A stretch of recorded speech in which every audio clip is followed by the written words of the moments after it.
Welcome back to SibSat. This is me. This is that.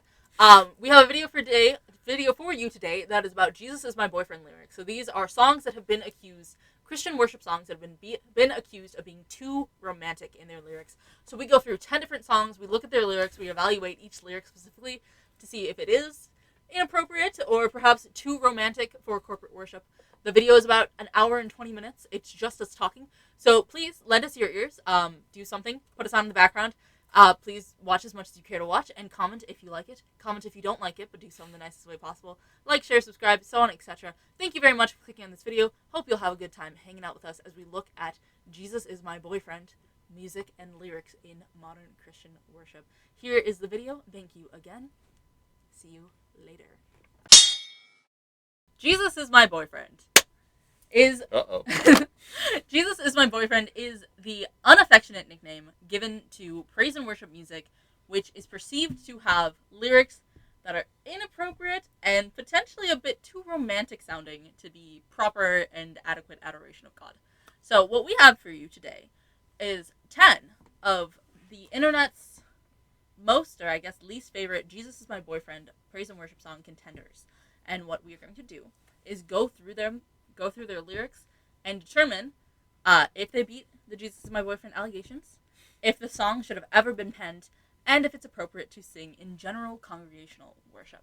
So I have scoured the internet, and by the internet I mean the first page of Google, and I picked out a couple of the songs that I saw mentioned more than once in relation to this topic. I know a few of them. Some of them I've never heard of, so some of them I'll be walking to with complete objectivity. Others are songs that I know and like. And he doesn't know any of them as of this moment. Absolutely not. So we'll be taking our time going through each one of these songs, trying to figure out if the real problem lies within the lyrics, or perhaps could the real problem be lying within us all along. So just to reiterate, this terminology I perceive to have gotten popular about 15, 20 years ago. And most of the music that is accused of being Jesus is My Boyfriend has also been from the last 15 to 20 years. But every once in a while, you'll see someone pick out like an older hymn and accuse it of the same sort of thing. Also, if it will become necessary, we have a few very popular old hymns, which we can consult the lyrics of to see if this is a new phenomenon or if it's just something that we are calling a new phenomenon. Make sense? Makes sense. Alright, first song, drum roll please. The first song is Lord I Need You by Matt Maher. Yes. Okay. 2013. This one came Is that new? Yeah. I know this one. I mean, if it's the one I assume it is. Yes. The first words of the song. So this one was mentioned a few times among general internet commenters. I looked at a couple of blogs. I looked at a couple of compiled lists of songs that some people, at least, feel have inappropriate, borderline romantic lyrics. Or, moreover, I should say that the lyrics of these songs could, in theory, be sung to an actual boyfriend or husband or wife or what have you without it being too inappropriate for that sort of relationship. Does this make sense? I'm pretty sure the boyfriend metaphor is going to break down this one in, like, the third line, but... Well, we'll see. Let's go. We'll see what they are as a whole, or then if there are some lyrics, some particular lines of lyric which should have been omitted. So, Lord, I need you. The lyrics are, Lord, I come, I confess. Bowing here, I find my rest. Without you, I fall apart. You're the one that guides my heart. First impressions? Funny, okay, when I said the first line, I'm thinking of the chorus, because I don't know that many songs very well, especially the new ones, but... Okay, right off the bat, so there's probably going to be something here, I assume, in that theological... The question is the distinction going to be the actual tone and message or the theological language? Like, the word confess, I feel like is a word that you would almost never use in a relationship. Mm-hmm. But like, without you I fall apart certainly does sound that way. So at the very least, it is still using theological language, and also not just that you wouldn't use the word confess, but like, here I come, I confess. Mm-hmm. Bowing to you, I find my rest? Yes, bowing here, I find my rest. I mean, I guess if you're an extreme simp, but so far, the fall apart is just very modern kind of language. It's not that you can't use non-King James language in your songs and stuff, but so far I'm giving it 70-30. I'm like, that's okay. Okay. Would you believe me if I told you that one of the blogs that mentioned this song thought that the line "Here I come, I confess" was too romantic, because if you change out the word Lord for the name of your beloved, that particular blogger thought it sounded like the natural speech between people who are in love. Would you believe that? No, I'm not. I don't necessarily either. Yeah. But I'm sure we'll loop back around to this sentiment. The chorus goes, "Lord, I need you. Oh, I need you. Every hour I need you. My one defense, my righteousness. Oh God, how I need you." Thoughts? Okay, it's interesting. So it's funny. This is a bizarre coincidence, and it'll only be true of one of the songs. I was humming this song earlier today, but not any other one, because it's the only song I'm humming today. I was going over that one line and not remember it. Like, my one defense, I was like, is it my? No, it's your righteousness, right? But no, it's my righteousness. But I guess still makes sense. And this is like an imputational line. Like God is my righteousness. Kind of like it better as your righteousness. And not that it's wrong in any case. I don't know. I think what we were going to get into, and I guess I'll just reference this here, is that some language is dually applicable, and some language, if you take it out of context, does sound that way. And I was specifically thinking, like, all the people who are really weird about David and Jonathan.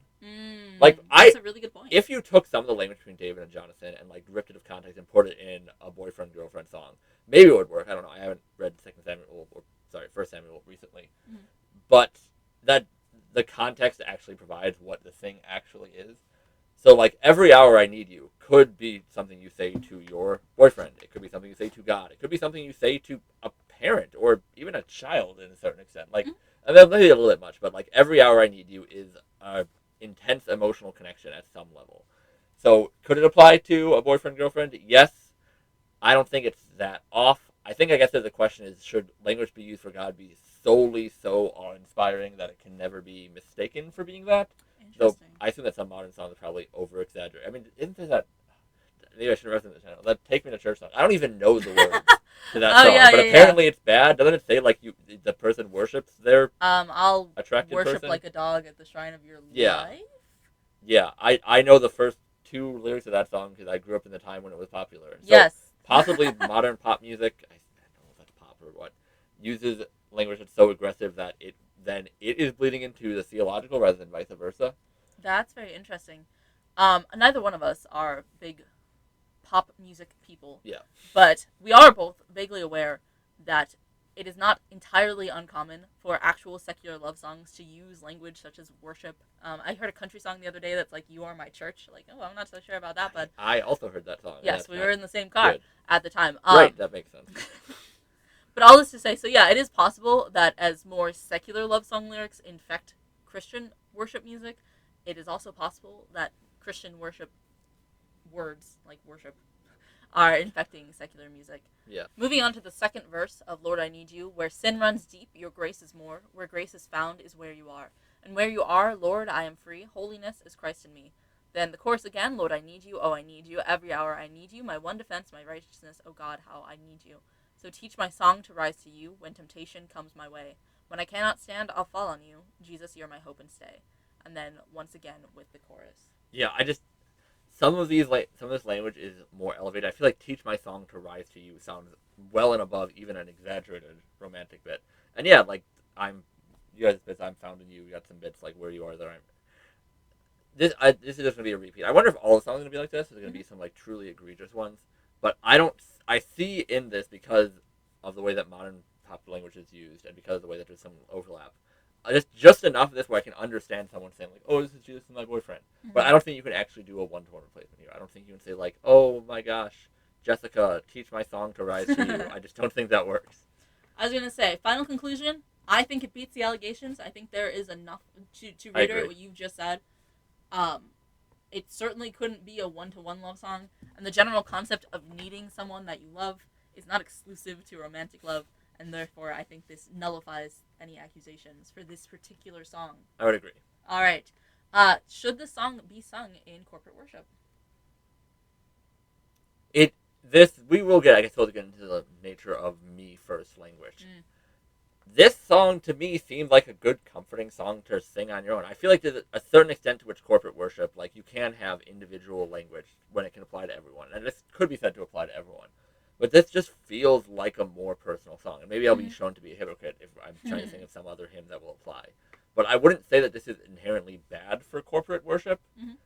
It just doesn't feel quite right for it. It doesn't. While it is not glorifying God, it seems more like when you're a deep struggle song for yourself. And not that you can't struggle with other believers, but I think that that's not quite the setup for, or not the central focus of what corporate worship is. Like, corporate worship is primarily worshipful. So I would say it would not be something I would personally recommend. I don't think it's inherently inappropriate. Mm-hmm. I would agree with that. I don't think it's inherently inappropriate. Excuse me. I don't think it's inherently inappropriate. I would say it's probably not the first pick for corporate worship, but I don't think it should be kicked out of the church. Moving on to our next song, which came up quite a few times, "How He Loves" by David Crowder Band, 2009. Is that the "Oh How He Loves Us" bit? Yes. These are, a lot of songs are more new than I thought they were. I guess we just heard them in church and assumed that they had come from the past and not that they were released 2 months ago. That's entirely possible. Alright, "How He Loves." First line, "He is jealous for me. Loves like a hurricane, I am a tree, bending beneath the weight of his wind and mercy.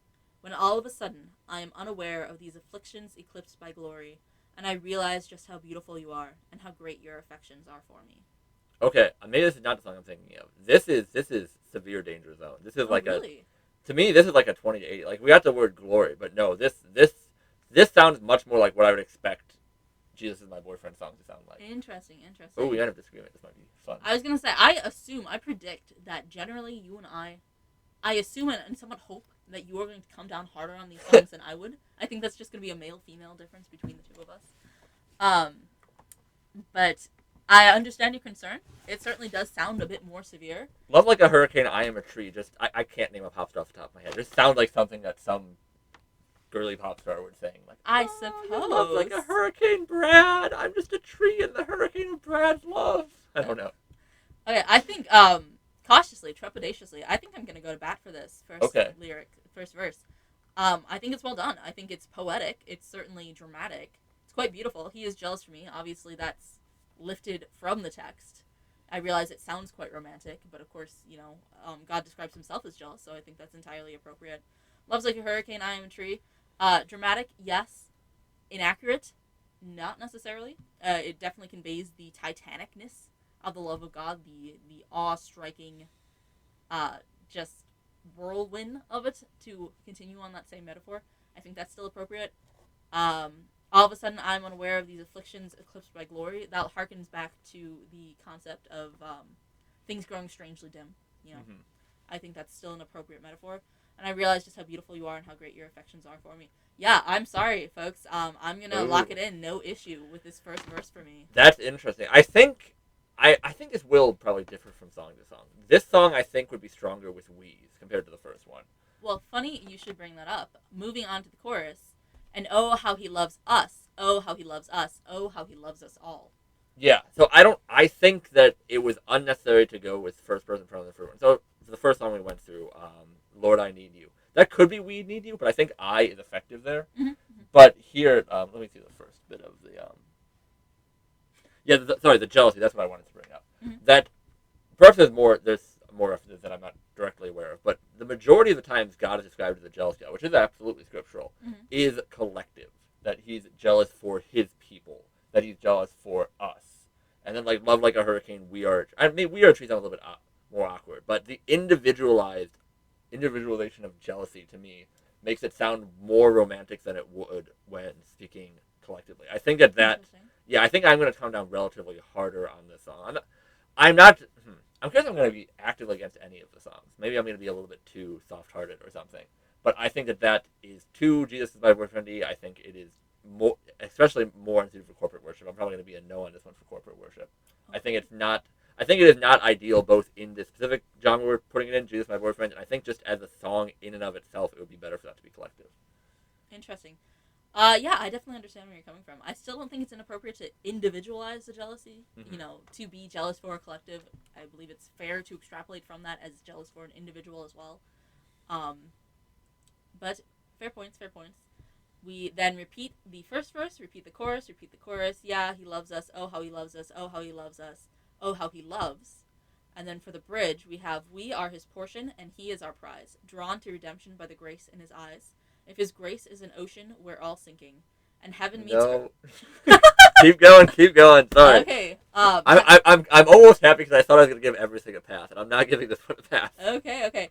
You certainly won't like this line then. And heaven meets earth like an unforeseen kiss, and my heart turns violently inside of my chest. And I don't have time to maintain these regrets when I think about the way that he loves us. Oh, how he loves us. Oh, how he loves us. Oh, how he loves. Yeah, he loves us. Oh, how he loves us. Oh, how he loves us. Yeah, oh, how he loves. Yeah, how he loves us. Oh, how he loves us. Oh, how he loves us. Oh, how he loves. Okay, the one line you said I wouldn't care for, that one I'm actually more okay with that one than most of the other ones. Really? Because I feel like that goes into the level of there's a certain level of poetry that is like intimate in an almost romantic sense, but that is, I'll say, high enough to matter. I cannot remember the poet, but the "Batter My Heart 3-person God." John Donne, maybe. That might be right. That might be John Donne. But like the heaven meets earth like an unforeseen kiss, I'm actually okay with that. What's the one about the eyes? Drawn to redemption by the grace in his eyes. If his grace is an ocean, we're all thinking. I'm sorry, that is severe boyfriend line. The grace in his eyes is my least favorite line in any of the lines we've gone so far. I am making an official ruling. This is the Jesus is my boyfriend song. Funny. I'm curious. I don't think. Sorry, I already said that. I'm probably not going to fully reject any of them. The last one I said was probably like better for personal devotion than corporate worship, but maybe could. I think the last one is actually a good song for you to sing to God. This one, I'm going to put it under Christian liberty. I'm not going to say this is an actively bad thing for you to sing. I'm not going to actively condemn it. But I certainly would not recommend it to a person, and certainly not on a second level, say, do it in corporate worship. Go ahead and disagree. Interesting. Well, I have a question for you. Yes. Throughout my extensive research, I saw several people take issue specifically with the line, my heart turns violently inside of my chest. Do you have any thoughts on that? I think that kind of language is certainly biblical, like little just like internal organs. A lot of times you have guts because heart is more, heart is certainly used in the Old Testament, but you get more in like bowels, which is kind of funny to modern ears. I think I independent of anything else, I don't have a problem with that. Coming after like drowning in the drowning in, or the grace of the eyes and drowning, if your love is an ocean, drowning in it. In the context, it seems too much like a romantic thing. Like I think you can say heart turns in the chest, but coming off of a couple of boyfriend lyrics, it sounds like another boyfriend lyric. Interesting. Fair enough. I'm sorry to embarrass myself in this way. I'm sorry. I think that lyric about heart turning violently inside the chest, I think that's actually quite beautiful. Mm-hmm. You, dear viewer, will have to take me at my word when I tell you that I'm not generally a very emotional worship person. However, even that being said... Can confirm. Yeah. Even that being said, I'm sorry, I'm giving it a pass. I understand the concern. However, all things considered, I don't think that this song is inappropriate to be sung. I do agree that it's probably not the most universal choice for corporate worship. I don't think it's heretical. I don't think it's in any way. I don't think it's heretical either, to be clear. I don't think it's inherently romantic. I'm sorry, I'm giving it a pass. So it seems like you're beyond a pass. Like you're actually hyping it. I think you like this song. Yes, I don't dislike it. Yeah, Between the first two songs, like just in pure preference of the song, what would you go with? Lyrically, like just singing, like lyrics and music and everything. Let's add an actual song. What was the first song we did? I Need You. I Need You.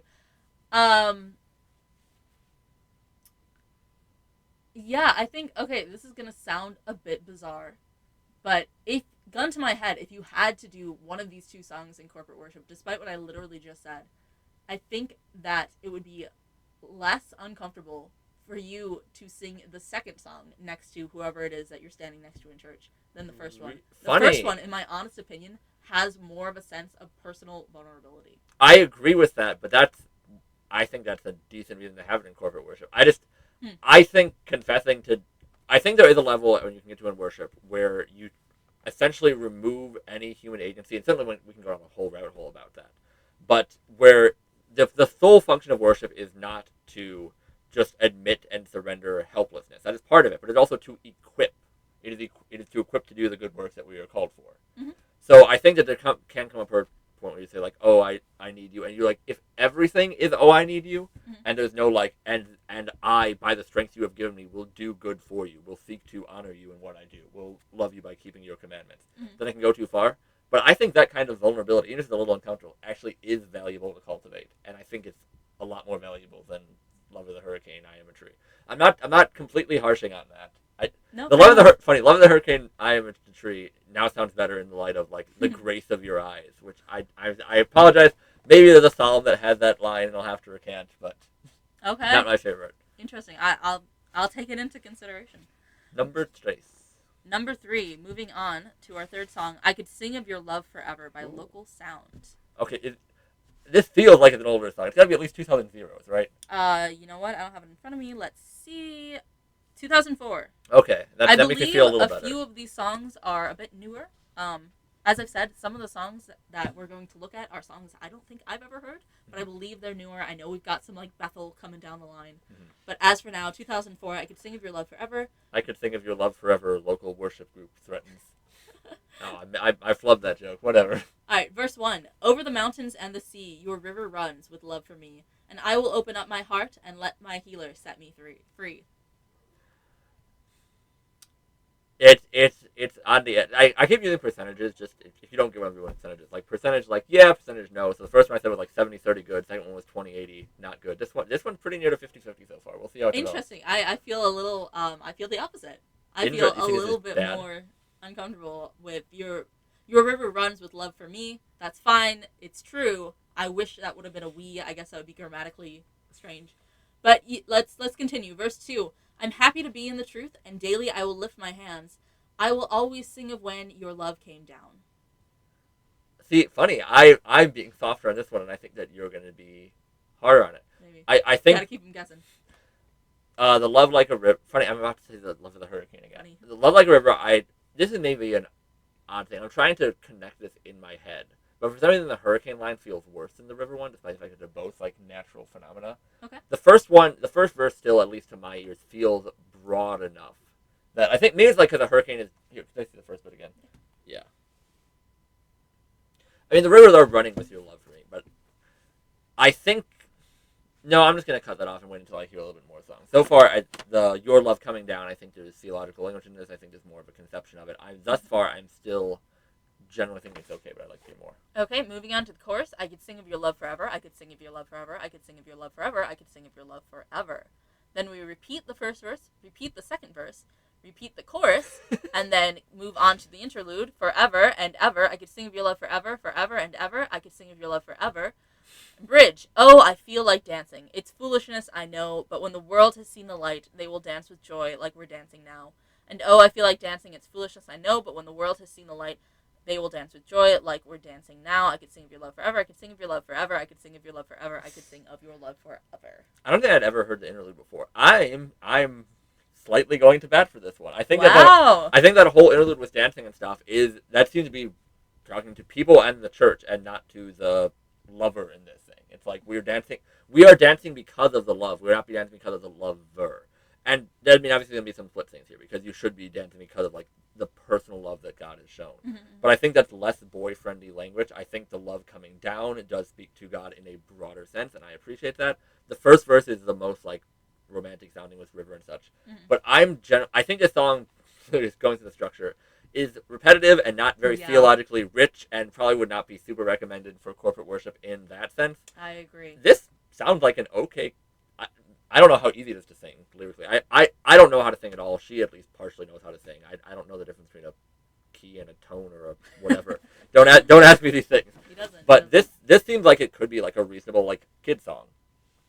Okay. I think it could be. I think this song is reasonable. I think I can see a little bit of boyfriendly, but I'm generally going to defend it. I think it's okay. I don't think it's very.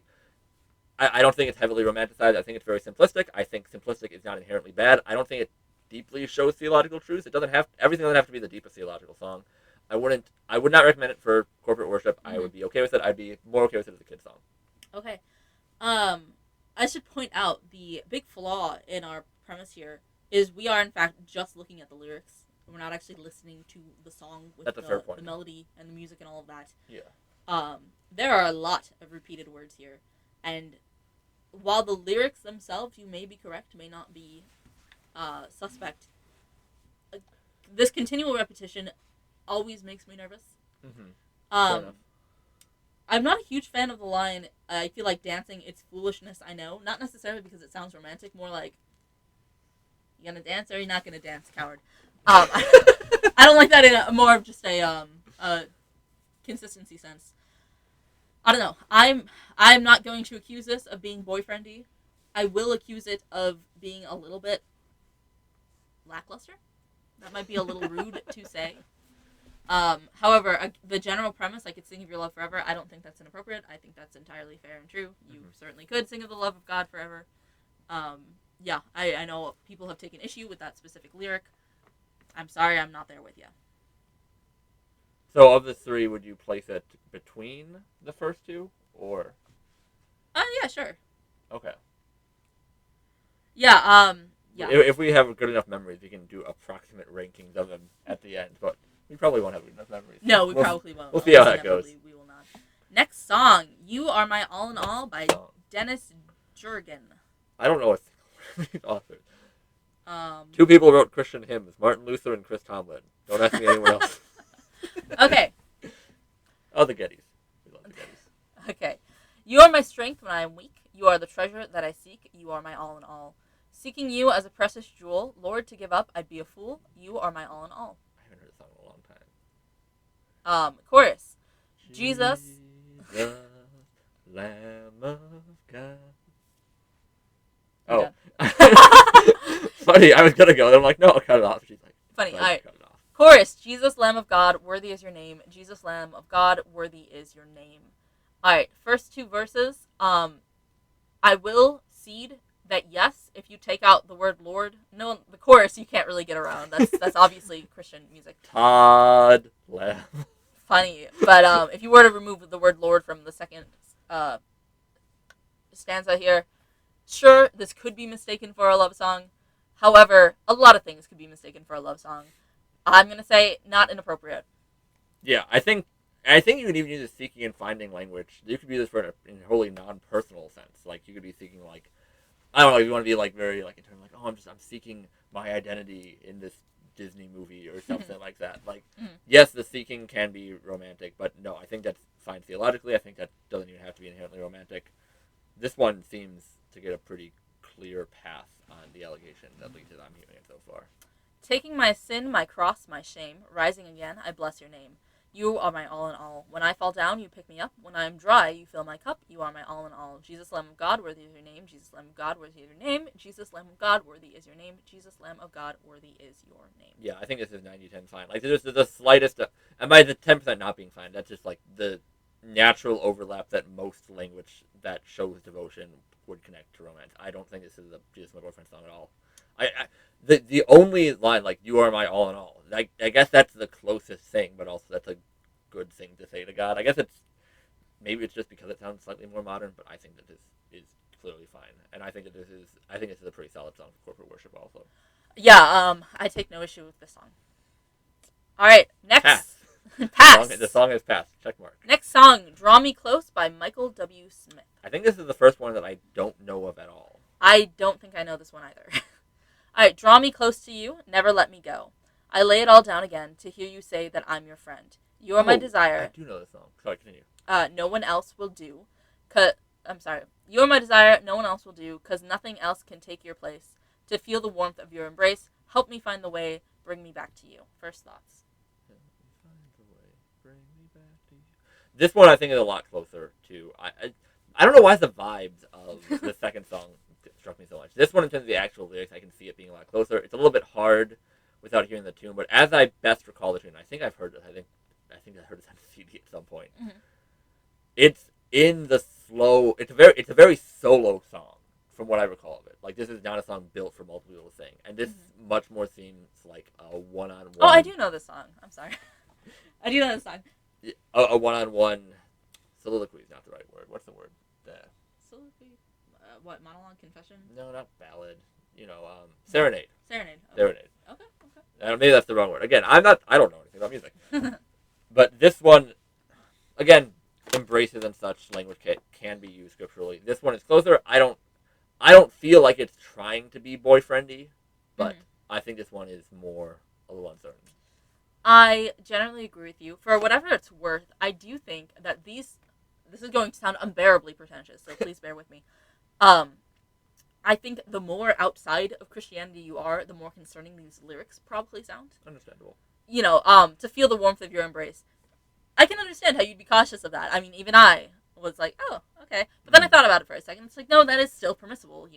I think that this language of embrace, while perhaps odd, is not inappropriate or not impermissible. However, certainly, well, for starters, to be clear, if you're a person who believes that Jesus is my boyfriend music is infecting Christendom, when all you have is a hammer, everything's going to look like a nail. But moreover, to that extent, I can understand how if you are someone who's not aware of Christianese and Christian lexicon, this probably sounds a bit stranger because you have probably mostly only heard language like this in romantic context. Christians, however, especially those of us who have grown up Christian, are probably a lot more, numb is not the correct word, a lot more aware of different uses of some of this language.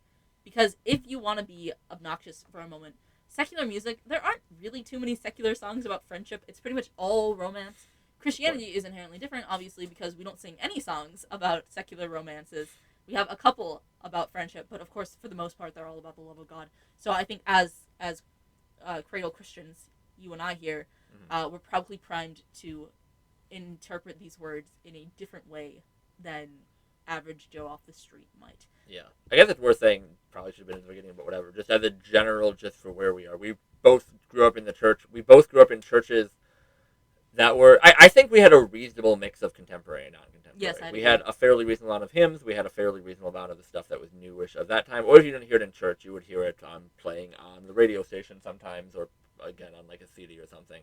So I would say that we were generally relatively well immersed in both. Probably maybe slightly to the contemporary side. I don't know. I feel like there's a lot of like. Yeah, for whatever it may or may not be worth, we have been regular attenders of a church with like 700 people in any given service, and also regular attenders of a church that has like maybe 35 on a good day.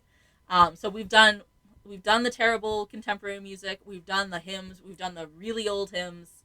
So I think it is fair to say that we've had a relative taste of everything throughout our various the various churches we've been through. I mean, no Gregorian chants to be clear. No Gregorian chants, very sad. You really just get that if you play Halo. But yes, so yeah, a lot of this music is familiar. Actually, I think I've heard all of these songs so far.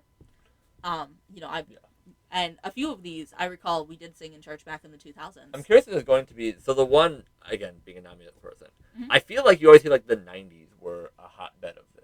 There seems to be more modern stuff. I wonder if that's just because this is a list written on the internet, and people on the internet heard these songs more. Yes, a lot of the blogs that I found were written about like 2014-ish.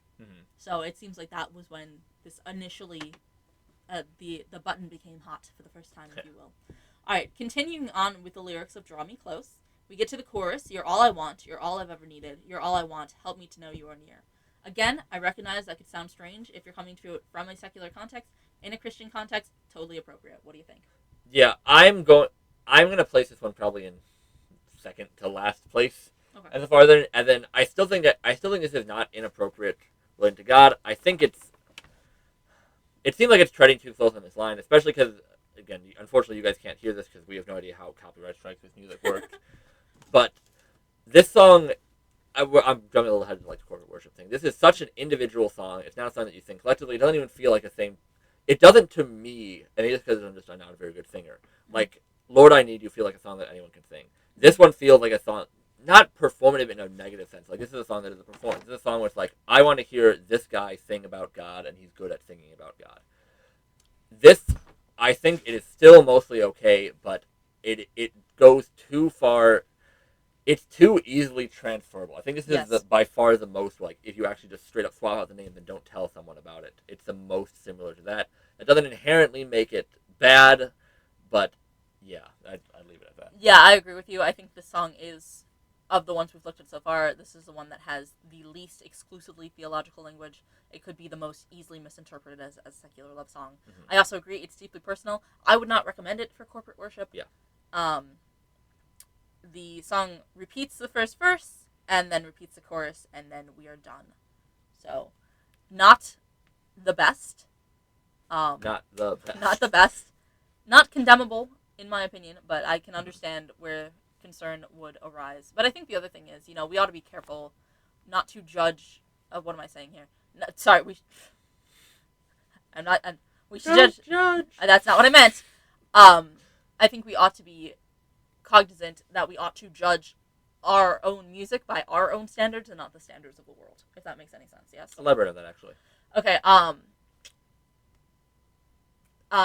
As I'm sure you are well aware, other lyrics that are common in Christian songs that would be very concerning to a secular audience, or anything about blood or being washed in blood or killing a lamb. We have a lot of lyrics that we use very regularly that are not of a concern to us because we understand their meaning. But if you were to just walk into a church and everyone's like, all right, this is my blood, come and drink it, like, that's obviously a matter of concern. So I think that there is an applicable sentiment here where, again, we Christians, we all Christians, who are used to this sort of language and understand its meaning and understand that some of it is very much metaphorical, because we already have that knowledge, we ought to judge these songs that are written by and for Christians by Christian standards and not by the standards that we imagine anyone walking in off the street would have.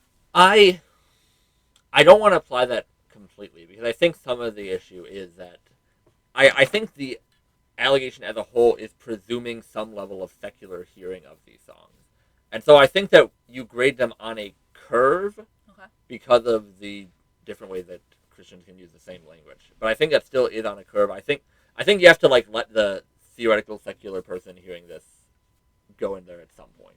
Yeah, okay, I will cede that. That's fair enough.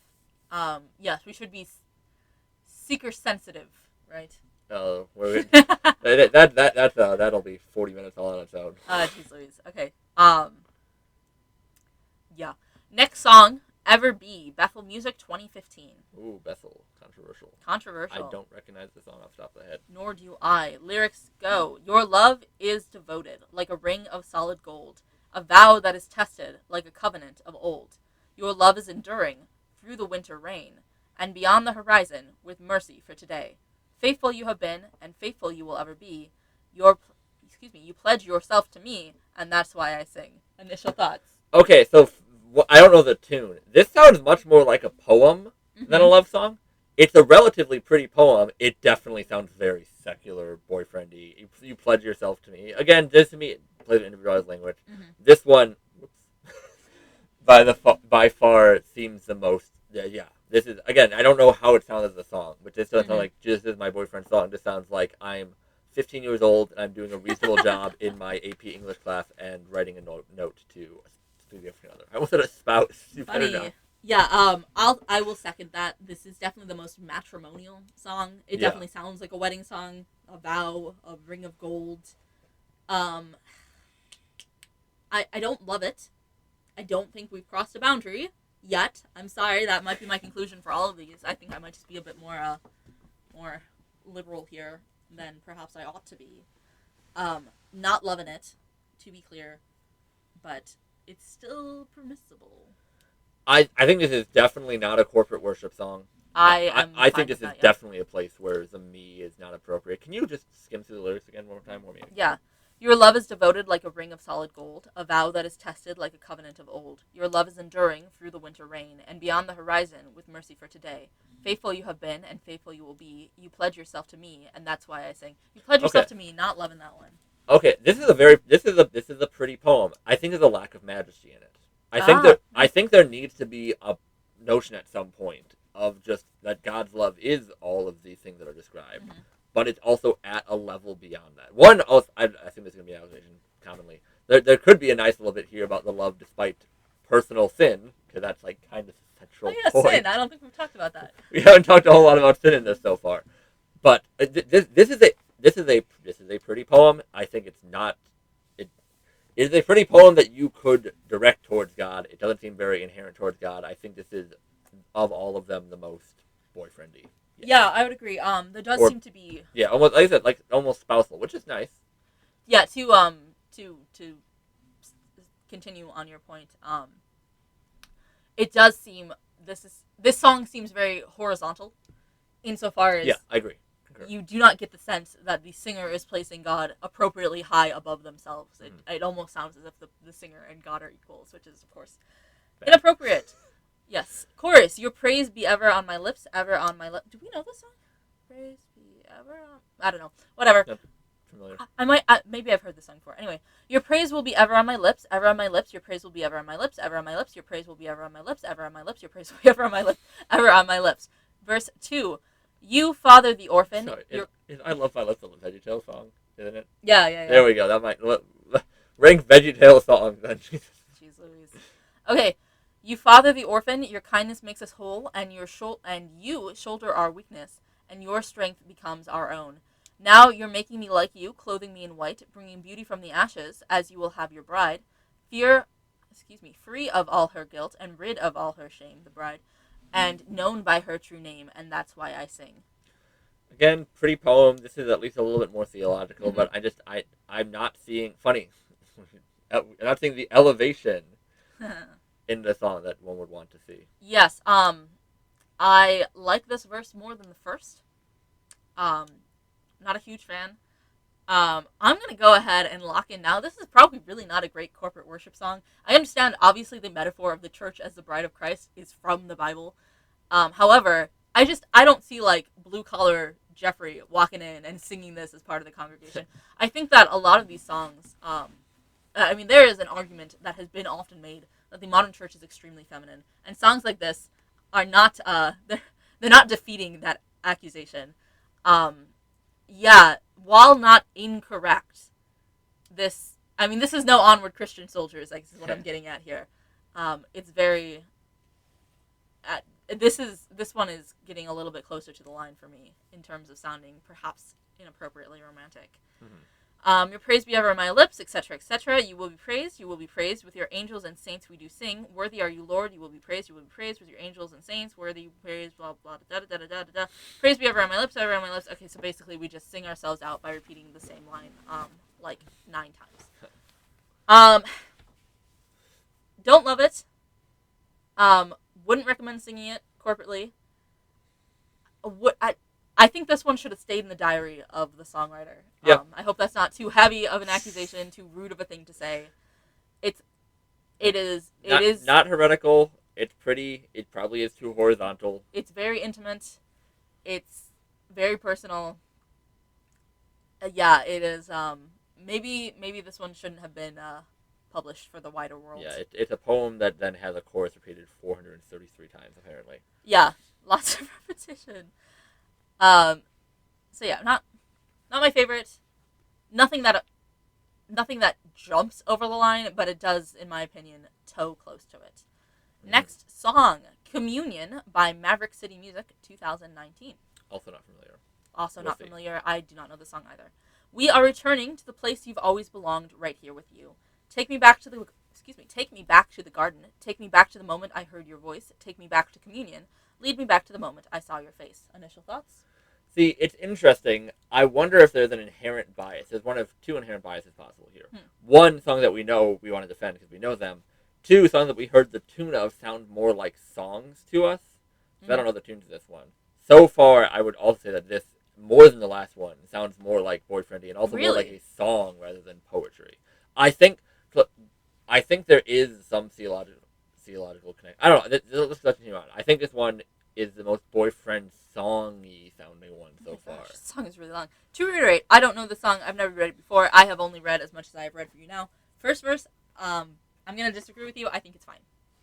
All right, moving on. And it was all so simple. It was so easy to love. No space between us. No, it was so easy to trust. Okay, no space between us. Yeah, funny. I don't know if you read these in advance. I did not. This is going downhill and toward my point. I might have to eat what I just said. I still think the first verse is fine. This third verse is not increasing my confidence. It's fine. You're allowed to say that. You're allowed to desire there be no space between yourself and God. All right, because you are closer than my skin. My skin. Oh, you are closer than my skin. I'm not loving that. I don't love that lyric. Sorry, I'm not loving that. Sorry, that's just my own thought. I'm sorry. The actual words are, because you are closer than my skin. You are the air I'm breathing in. Yes, you are. And here's where dead things come back to living. I feel my heart beating again. It feels so good to know you are my friend. This this is a Jesus is my boyfriend song. They made one. They made one. People made correct allegations. I don't know. I'm sorry. Maybe if I heard it in tune, maybe I heard more of that.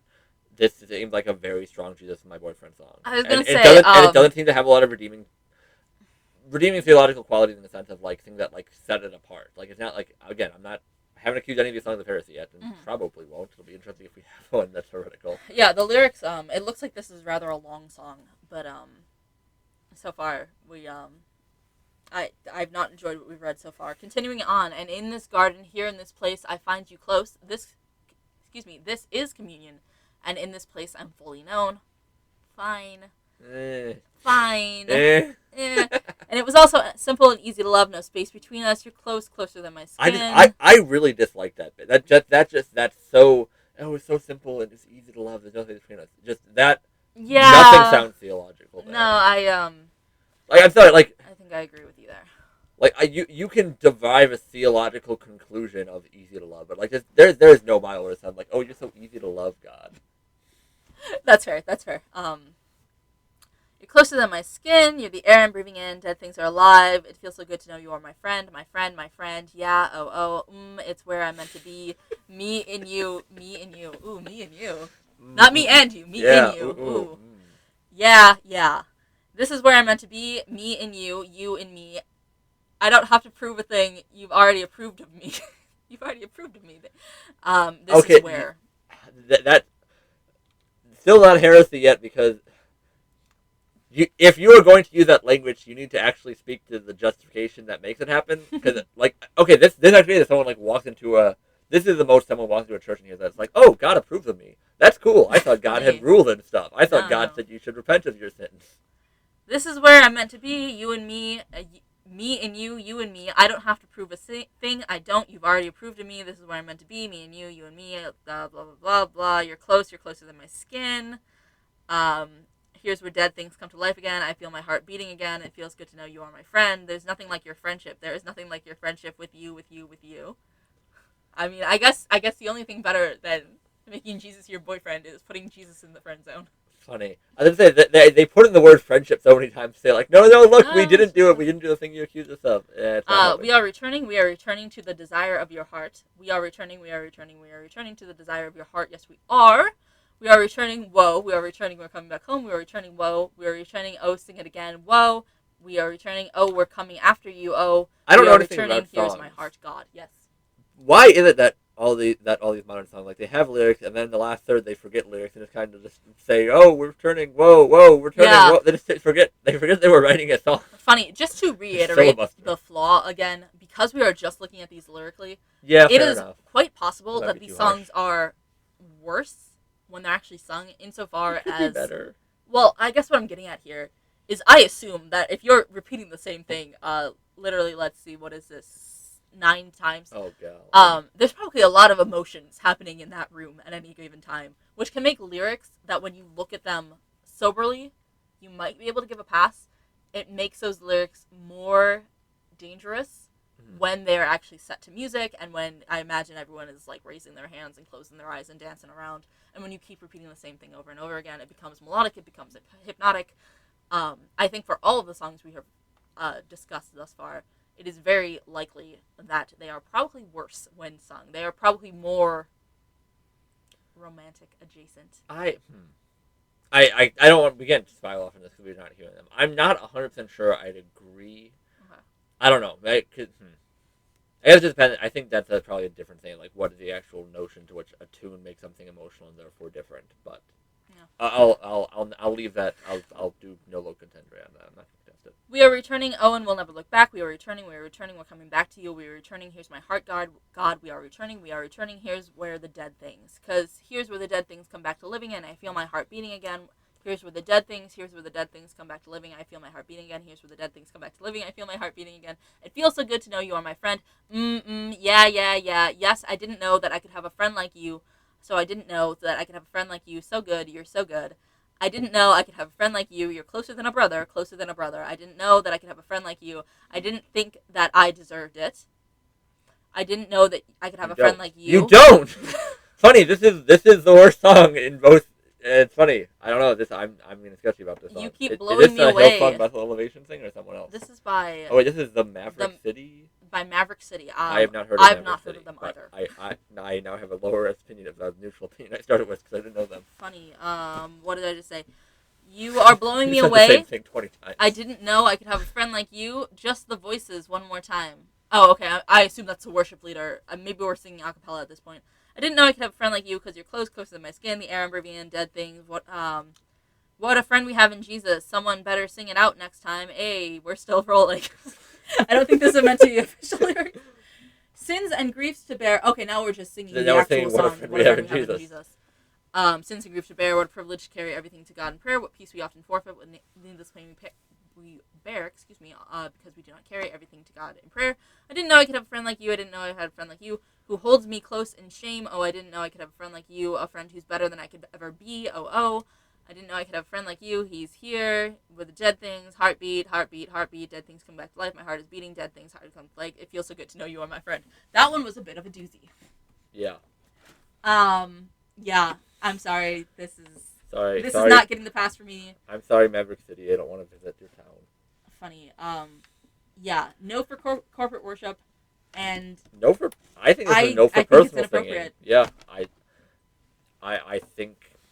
It is. There is a lot of repetition. There's a lot of repetition. There's very little in the way of. Besides generally it portrays God positively. Yes, but just I don't think it's extremely reverential. I think it's horizontal to use the language that we use. I think it's very sketchy of how well. There's a line that's oh, God is better than us. Cool, yes, but develop that more. Mm-hmm. I think the you approve of me language is too much. I would respond negatively to the song. In general, I would recommend that the song not be sung. Yeah, it's a no for me. Yeah, so that's our first unanimous no thank you. First unanimous no thank you. I like to give fellow Christians the benefit of the doubt. However, that's a lot of repetition. Again, neither one of us have heard the song. I imagine at that point the room is going crazy, which I don't. I'm not a fan of intense emotionality during worship. Yeah. I think it can very, very, very easily lead us astray. So I'm sorry, not good vibes. I may, it probably sounds worse than read. I may have a higher tolerance for repetition than you. I think it can be okay and reverential in some contexts, but even without the repetition, I think removing the repetition from that song entirely would not save it at all. Yeah, I generally find myself suspicious of repetition. You are allowed to do it, but it must be done with prudence. Moving on, next song, Goodness of God by CeCe Winans. Are these in they're not in reverse chronological order. It's interesting that we knew the first one, that we don't think we know the later ones. Yeah, they're just the whatever order I felt like putting them in. 2021, okay. I love you, Lord. Your mercy never fails me. All the days I've been held in your hands. We have heard this one. Have I? Yeah, I have. Okay. I don't recognize it. That one? What? It's I've known you as a father, I've known you as a friend. I will sing of the mercies of God. I don't think so. Maybe how about I'll read the lyrics? Good plan. Okay. For all my days, I've been held in your hands from the moment that I wake up until I lay my head. Oh, I will sing of the goodness of God. First verse, that's fine. I think that's fine. I think this is the song I'm thinking. I think I'm crossing verses over and such. Because all my life you have been faithful. All my life you have been good. So good. With every breath that I am able, oh, I will sing of the goodness of God. Any contention? This is not very boyfriendy. It's not very boyfriendy? Yeah, no, I right, let's see the first line again. Yeah, no, I'm sorry. The all my days I've been held in your hands. Yeah, that's not very boyfriendy, is it? That's very vertical language. Vertical language is good language. I love your voice. You have led me through the fire. In the darkest night, you are close like no other. I've known you as a father. I've known you as a friend. Yeah, and I have lived in the goodness of God. I think that's fine. Yeah, I also think this is fine. This is it's not my favorite. Because I heard and sung this one. It's not my most enjoyable song to sing, but it's fine. It is a solid song. I think this is an okay song for corporate worship so far. Again, it's not my favorite. I'd much rather have any number of hymns before it. Right. But I'm not seeing red flags. All my life you have been faithful. Oh yes, you have. All my life you have been so good, so good. With every breath that I am able, I will sing of the goodness of God. Your goodness is running after. It's running after me. Right. This is this one. Sorry, continue. I might have heard this one. I don't know. Your goodness is running after. It's running after me. with my life laid down, I surrender now. I give you everything, O Lord. Goodness running after me, running after all of my life. You've been faithful. You've been so good, etc., etc. And then it's the same thing until we end. Yeah. I, in general, and this was going to be too much of a tangent because this is not so much boyfriend language. Your goodness is running after me sort of language, which you hear a lot of. I tend to be inherently cautious with. It's something that you can try to make scriptural connections for. I think it's I don't like the framing of it. I think it generally is not super helpful to people. I don't want to go too far off topic about it. I forgot that this was this song. That song, I don't really care for it. I will still stand by my general standard that it is mostly that, especially the early verses, I think are fine. It's still not my favorite thing to sing. It gets repetitive. It goes over the same things again. I much prefer a lot of hymns. It's certainly not boyfriendy. Whatever is wrong with this song, it is not a Jesus is my boyfriend style of song. It has other flaws. Yeah. But that's my take. Yeah, I would agree with that. It's not my favorite. I think it's not inappropriate. It's definitely not the best song that we have. But I think this beats the allegation that lyrics do not sound romantic. I think they have done a better job than most of these songs, as you said, appropriately placing God above the singer. All right, next song, penultimate song, King of My Heart by Bethel again, 2017. Let the King of My Heart be the mountain where I run, the drinking fountain from, oh, he is my song. I'm sorry, the fountain I drink from. Let the King of My Heart be the mountain where I run, the fountain I drink from, oh, he is my song. Let the King of My Heart be the shadow where I hide, the ransom for my life, oh, he is my song. While somewhat vertical, I think this is pretty boyfriendy. Really? Okay. Yeah, interesting. How so? I think it's like the you are my blank, and then like go on through metaphors. I think a repeated series of metaphors like that sounds more like romantic language to me. That's fair. Because you are good, oh oh, you are good, oh oh, you are good, oh oh, you are good, oh oh. And let the King of My Heart be the wind inside my sails, the anchor in the waves, oh oh, he is my song. Let the King of My Heart be the fire inside my vein, the echo of my days, he is my song. Let the King of My Heart be the wind inside my sails, repeat that, you are good, you're never gonna let me down, and you're never gonna let, and you're never gonna let me down, and you're never gonna let, and you're never gonna let me down, and you're never gonna let, you're never gonna let me down, you're never gonna let, you're never gonna let, you're never gonna let me down, you're never gonna let, you're never gonna let, you're never gonna let me down, you're never gonna let, you're never gonna let, you're never gonna let me down. Oh, cause you are good, okay. And yeah, we just sing that many more times and go out. There's too much repeating. I'm sorry, not to be a hater. Well, I guess to be a hater. I think I'm very concerned with the amount of repetition. But in terms of the actual lyrics, I get it. It's not my favorite. Yeah, again, it does sound this like one a has a poem little bit of written by a high verticality. schooler. That's nice, but there's always things like you're the wind in my sails, you're the this and that. I think like 70 or 80% of these metaphors sound very boyfriendy. A few of them are more elevated than that, but not the majority. And repetition again, not cared for. I think this is a relatively boyfriendy song. I think it's not as bad as the Maverick City bit, but I'd be a negative on this one. It's certainly a negative for corporate worship, and I feel like I broadly wouldn't. I will say with broadly wouldn't recommend, but I think this one's more okay than like the Maverick City one. I think if you are in a proper spiritual mindset that you are singing this to God. Yeah, I'm gonna step back and be a little bit nicer. I think if you are rightly in that mindset, that is good. I think this is one of the most easily mistakable ones for a Jesus is my boyfriend. I don't care about repetition, but I will be actually somewhat nice to you and say that with the right mindset, this can be a good song to sing. Though again, the whole like chorus and individualization, and I'm not speaking corporate worship. I'm speaking like I don't want to say like as a heart song because that's just such modern language, but I think, yeah, I agree. I suppose I'm going to say that not every song needs to have a we or an us or a collective term in it. I'd certainly prefer that. The song we just read is of course all me's and I's, and you're allowed to do that, but it definitely does not necessarily immediately disqualify you from corporate worship, but it definitely discourages you from corporate worship. So yeah, I'm gonna say that song's a no for me for corporate worship. I'm gonna say I don't love it, but it's fine. It's okay that it was published. Again, I don't know what it sounds like. Maybe the actual song, maybe the actual song is a lot more concerning, like when you're actually singing and lost in the moment. Don't love it. It's a little boyfriendy. All right, final song. final song.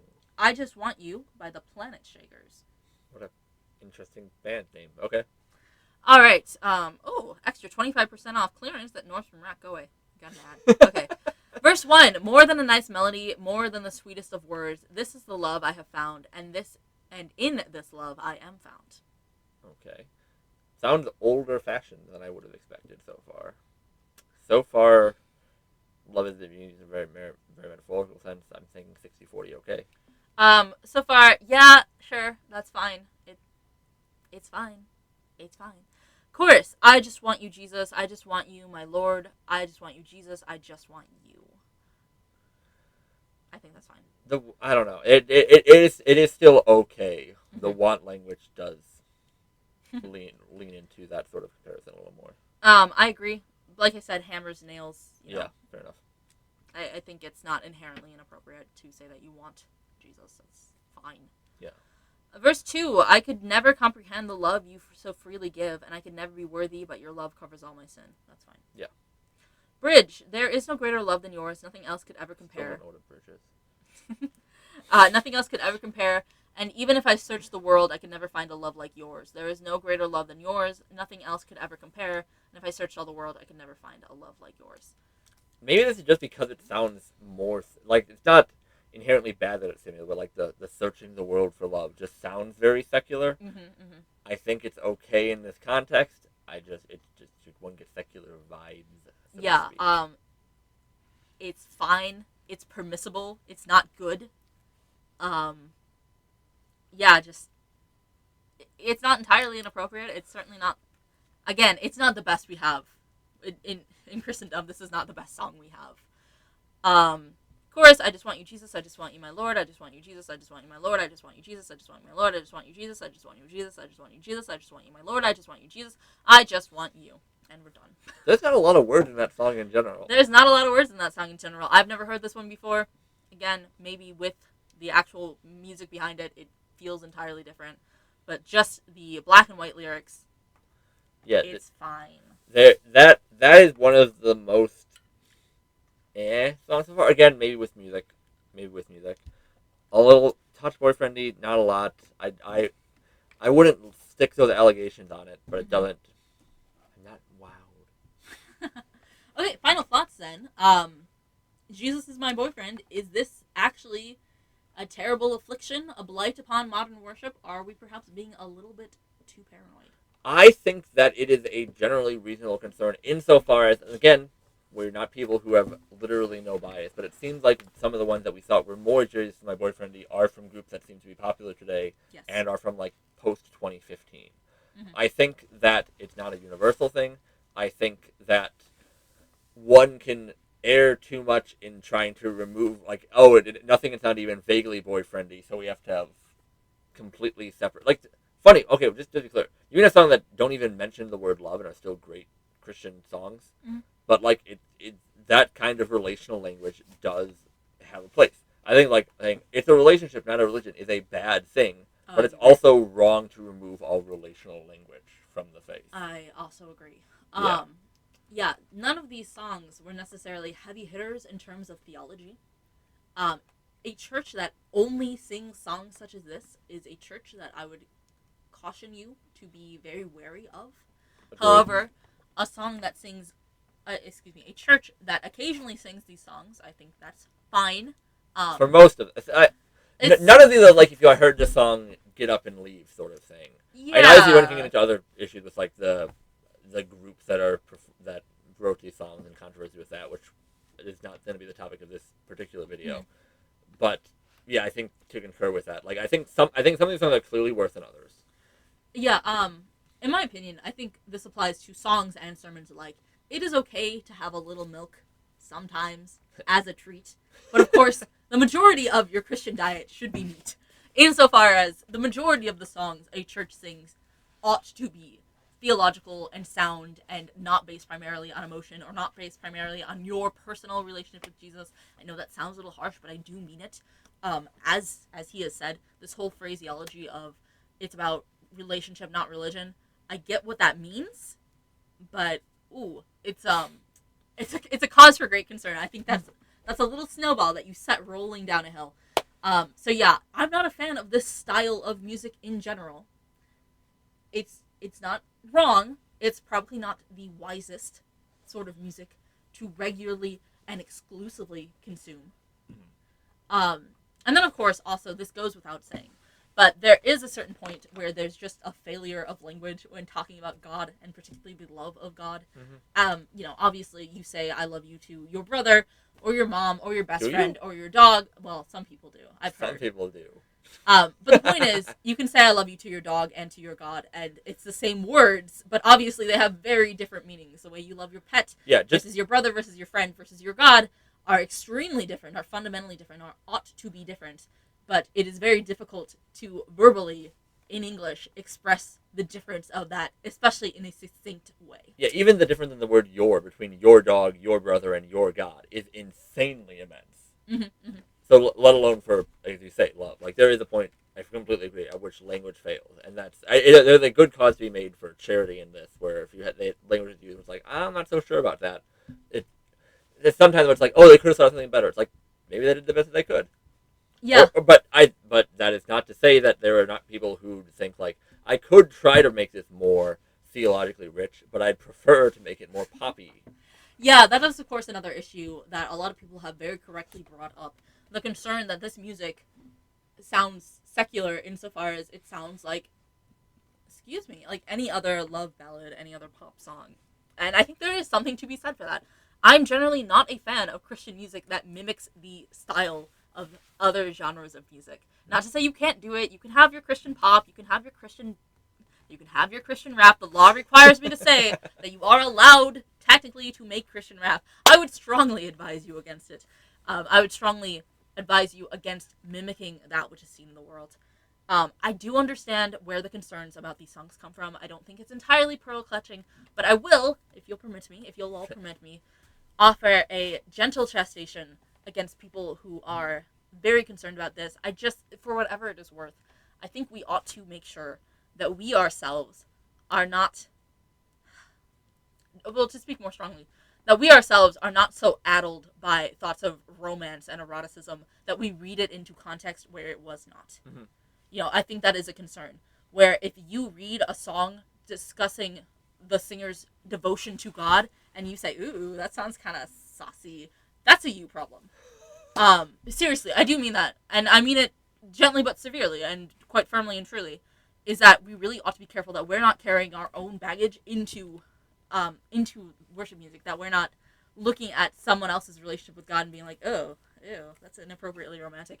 And as evidence to scaffold my opinion here, you can just look at the actual Bible. There are plenty of romantic adjacent terminology, phrases, psalms, ways in which the Bible certainly permits people to relate to God using language that could also be applied to a romantic relationship, to a familial relationship, to a friendship relationship. Part of it is the failure of language.